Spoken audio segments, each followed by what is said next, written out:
اللہ اللہ اللہ اللہ۔ انسان فطرتاً سعید ہے، گناہ یہ انسان کے فطرت کے خلاف ہے۔ برائی، بےہودگی، فواحشات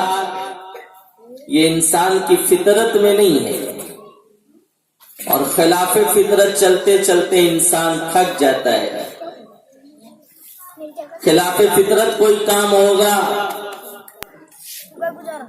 تو اس کا وبال دنیا میں بھی ہے، صحت پر بھی ہے اور آخرت میں بھی ہے۔ مثال کے طور پر اگر دریا میں، ندی میں آپ بہاؤ سے سمت مخالف تیرنا چاہیں گے، جس جانب پانی بہتا جا رہا ہے وہاں تیریں گے تو کئی کلومیٹر تک دور تک آپ تیرتے چلے جائیں گے، لیکن تھکان کا وہ احساس نہیں ہوگا۔ لیکن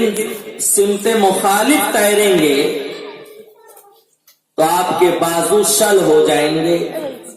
مضبوط سینے والا بھی اس کا دم پھولنے لگے گا، شدید طور پر وہ تھکان محسوس کرے گا، کیونکہ اس نے خلاف فطرت کام کیا ہے، سمت مخالف تیرنا چاہا ہے۔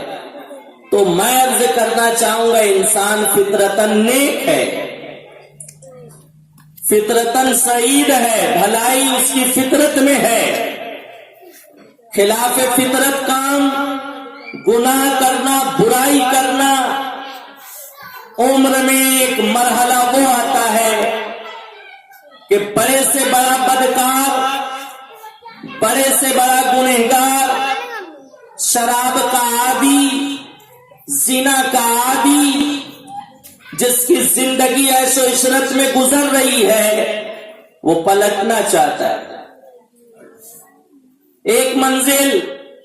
زندگی میں وہ آتی ہے گنہگاروں کے لیے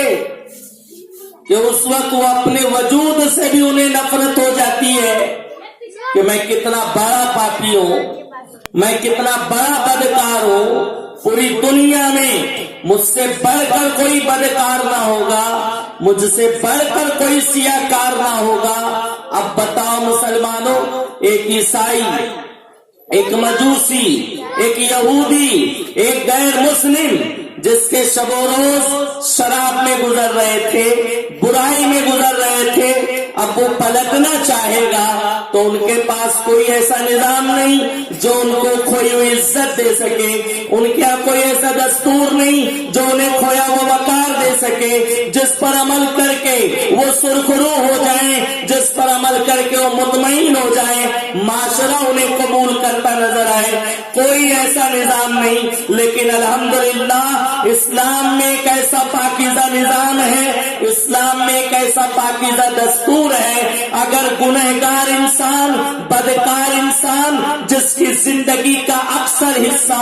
عریانیت میں، بے حیائی میں، خلاف شرع اقدام کرنے میں گزرا، اب اگر وہ اسے اختیار کر لیتا ہے اور اس پر عمل کرتا ہے تو اللہ وہ دنیا میں بھی سرخرو ہوگا، وہ آخرت میں بھی سرخرو ہوگا۔ اور وہ کون سا نظام ہے؟ وہ توبہ کا نظام ہے، وہ توبہ کا آئین ہے۔ رب نے ارشاد فرمایا ان اللہ یحب التوابین، جو توبہ کرتا ہے اللہ اسے اپنا محبوب بنا لیتا ہے۔